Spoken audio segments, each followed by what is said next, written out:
Hello everyone, welcome to visa square immigration YouTube channel. आज हम बात करने वाले हैं उस टॉपिक पे कि आपके 5 साल बाद के गोल्स क्या हैं या 10 साल के बाद आपके क्या गोल्स हैं और वो गोल कैसे अचीव होने वाले हैं। क्या वो इंडिया में रह के आप कर सकते हो या आपको बाहर जाना चाहिए, कॉस्टिंग कितनी होनी चाहिए।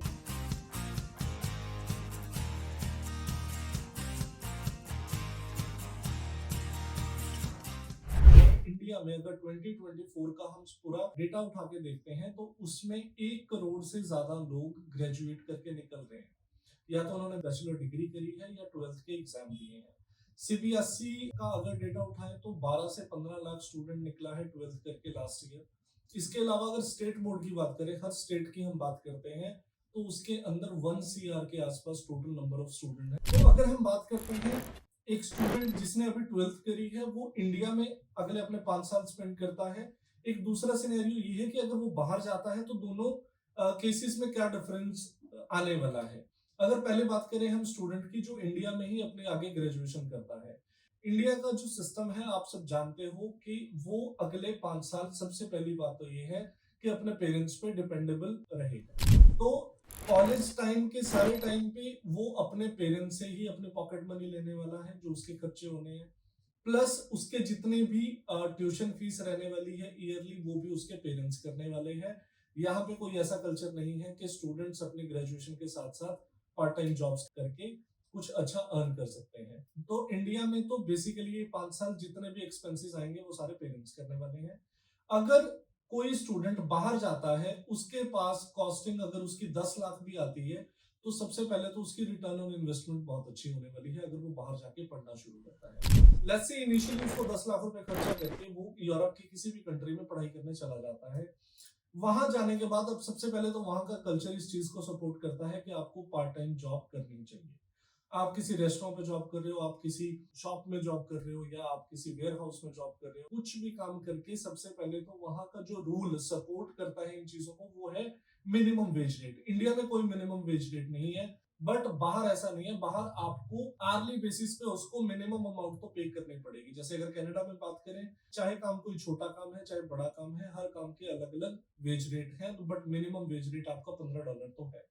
सेम अगर हम बात करें स्लोवेनिया आप जाते हो तो स्लोवेनिया में 10 से 12 यूरो आपको पर आवर मिलना ही मिलना है।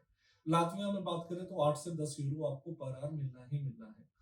उस पैसे से सबसे पहले तो वो डिपेंडेंसी कम हो जाती है अपने पेरेंट्स के ऊपर।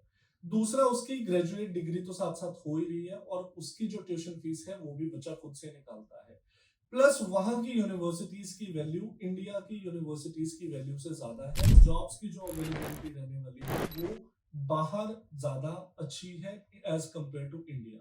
इंडिया में अगर 1 CR बच्चे निकल रहे हैं एक अपनी बैचलर डिग्री करने के बाद, मोस्टली अगर हम नॉर्थ इंडिया की बात करें, आप चंडीगढ़ मोहाली की बात करो या आप दिल्ली नोएडा की बात करते हो, गुड़गांव की बात करते हो, तो यहाँ पे मोस्टली लोग कस्टमर केयर सर्विसेज, बीपीओस केपीओस में 15-20 हजार रुपए से जॉब अपनी शुरू करते हैं। और अगले 5, 6, 7 साल काम करके उसमें कंपटीशन उतना ज्यादा बढ़ता जाता है। अगर आपकी 1 लाख रुपए सैलरी होती है तो आपका जो वर्क लाइफ बैलेंस है वो तो किसी भी कीमत पे है ही नहीं।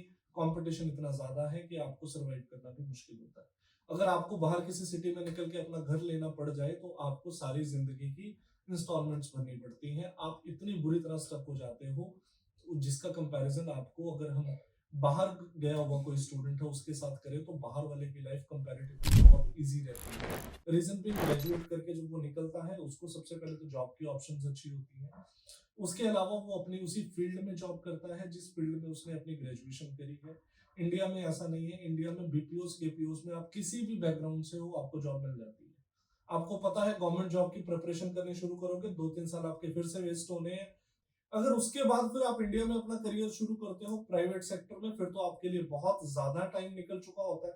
आप इतनी बुरी तरह स्टक हो जाते हो, ना गवर्नमेंट जॉब निकलती है ना प्राइवेट सेक्टर में कोई अच्छी सैलरी देता है आपको उस डिग्री के बेसिस पे। रीजन बिंग उसमें आपने सारी नॉलेज जो है वो थ्योरेटिकल नॉलेज ली है, आपको प्रैक्टिकल तो पता ही नहीं है। अगर आप आईटी इंडस्ट्री में जाते हो आपको प्रोग्रामिंग आती ही नहीं है, आप डेवलपर कैसे बन सकते हो। आपको डिजिटल मार्केटिंग के स्किल्स आते ही नहीं है, आपने कभी करके देखा ही नहीं है। तो आप किसी भी कंपनी को ज्वाइन करोगे उस कंपनी के लिए ऑब्वियसली आप from the very first day productive तो होने नहीं वाले। अगर आप प्रोडक्टिव नहीं होंगे, काम करके नहीं दे पाओगे, तो ऑब्वियसली आपकी जो सैलरी है, जो आपका पैकेज है, वो भी कंपैरेटिवली कम रहने वाला है। मैं उन लोगों को बाहर जाने के लिए बोलता हूँ जिन लोगों को 5 से 7 साल 8 साल हो गए इंडिया में ही जॉब करते हुए, उन्होंने जो अपना टफ टाइम था वो सारा निकाल लिया, अब उनके पैकेजेस अच्छे हैं। अगर वो लोग जाके सोचते हैं कि मैं एक अच्छी कंपनी में हूँ, 1 लाख रुपए मेरी मंथली सैलरी है, अगर मैं कनाडा, ऑस्ट्रेलिया या यूके जैसी कंट्री में जाके जीरो से फिर से शुरू करूंगा, तो वो मुझे लगता है उनको वापस से सोचना चाहिए। वो मुझे एक अच्छा ऑप्शन नहीं लगता, क्योंकि मेरे नोन में बहुत सारे ऐसे स्टूडेंट्स, बहुत सारे ऐसे फ्रेंड्स हैं जिन्होंने अपना यहाँ अच्छा करियर छोड़ के जाके कनाडा, ऑस्ट्रेलिया जैसी कंट्री में फिर से करियर शुरू किया और अब उनको 3-4 साल 5 साल और लग रहे हैं वापस से सेटल होने में।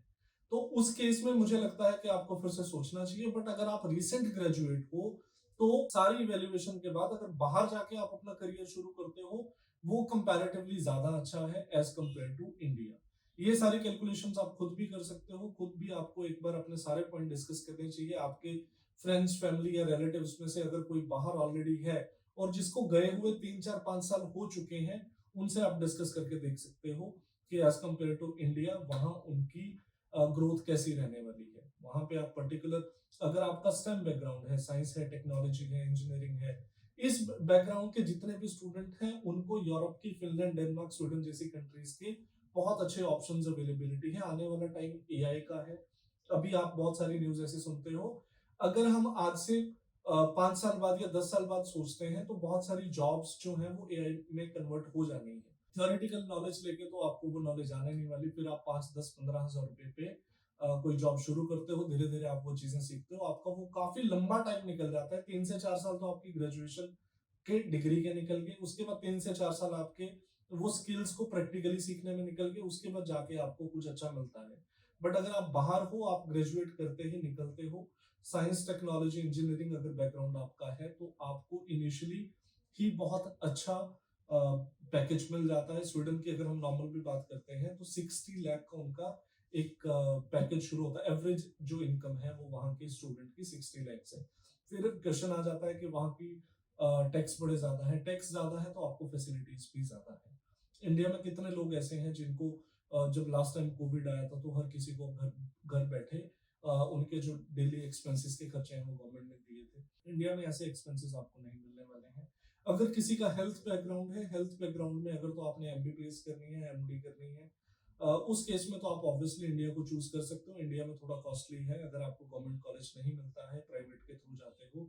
बट अगर आपका हेल्थ बैकग्राउंड है, आपने 12th करी है, आप नर्सिंग चूज करना चाहते हो, या फिर इससे रिलेटेड बहुत सारे सोशल वर्कर और चाइल्ड केयर और इस तरह के बहुत सारे ऐसे प्रोग्राम्स हैं जिनकी बहुत डिमांड है कनाडा, ऑस्ट्रेलिया, यूके जैसी कंट्रीज में, तो आपको मुझे लगता है कि बाहर एजुकेशन के लिए जाना आपके लिए ज्यादा बेनिफिशियल रहेगा। उस केस में आपकी लाइफ अच्छी बन सकती है। बाकी डिसीजन आपका है, आपको सोचना है इन सारे पॉइंट्स को। हम स्टडी वीजा में ही डील करते हैं, हम किसी तरह के वर्क परमिट में डील नहीं करते। स्टडी वीजा में इसलिए डील करते हैं, स्टडी वीजा सबसे सेफ रूट है। इसमें आपकी सिंगल पेनी का भी आपको पता होता है कि मैंने कहाँ पे खर्ची है। अगर आप कनाडा, ऑस्ट्रेलिया, यूके जैसी कंट्री में अप्लाई करते हो तो इस बात का हमेशा ध्यान रखना कि आप अपने एजेंट को एक सिंगल पेनी नहीं देनी अपार्ट फ्रॉम हिज फीस। अगर उसकी 10-20-30 हज़ार रुपए फीस है, वो फीस आप उसके अकाउंट में दो। उसके अलावा जितने भी आपके एक्सपेंसेस हैं आप डायरेक्ट पे करो। अगर आपको किसी यूनिवर्सिटी की 1 ईयर की ट्यूशन फीस पे करनी है तो डायरेक्ट पे करो, वो आप कभी भी एजेंट को ना दो। और इसके अलावा अगर आपकी एम्बेसी फीस है या कोई आपके मेडिकल एक्सपेंसेस है, वो आप डायरेक्ट पे करो। किसी भी एजेंट के अकाउंट में वो पैसे डालने की जरूरत नहीं है। वर्क परमिट, अगर हम अपनी इंडस्ट्री की, इमिग्रेशन इंडस्ट्री की बात करते हैं, तो उसमें वर्क परमिट के नाम पे ही 95% से ज्यादा फ्रॉड हो रहे हैं। तो मैं यही रिकमेंड करता हूँ हमेशा कि स्टडी वीजा सबसे सेफ रूट है। इसमें आपको डिग्री भी मिलनी है, आप टोटली लीगल हो, उसके साथ आपको एडिशनल वर्क परमिट भी मिलता है। और इन सारे टाइम पीरियड में आपके पॉइंट्स बनते हैं, जो पॉइंट्स आपके कल पीआर में हेल्प करते हैं। तो वर्क परमिट से पहली प्रेफरेंस आपके हमेशा स्टडी वीजा होना चाहिए अगर आप एलिजिबल हो उसके लिए। अदरवाइज आप फिर वर्क परमिट देख सकते हो, बट हम वर्क परमिट में डील नहीं करते। तो अगर आप किसी भी कंट्री का स्टडी वीजा अप्लाई करना चाहते हो, चाहे कनाडा है, ऑस्ट्रेलिया है, यूके है, यूरोप की कोई भी अच्छी कंट्री है, Finland, Denmark, Sweden, Latvia, Lithuania, Slovenia, Hungary, चेक रिपब्लिक जैसी कंट्रीज, हम सारी कंट्रीज में डील करते हैं। असेसमेंट के लिए आप नीचे दिए गए नंबर्स पे कॉल कर सकते हो या हमारे ऑफिस पे डायरेक्ट विजिट कर सकते हो। Thank you so much.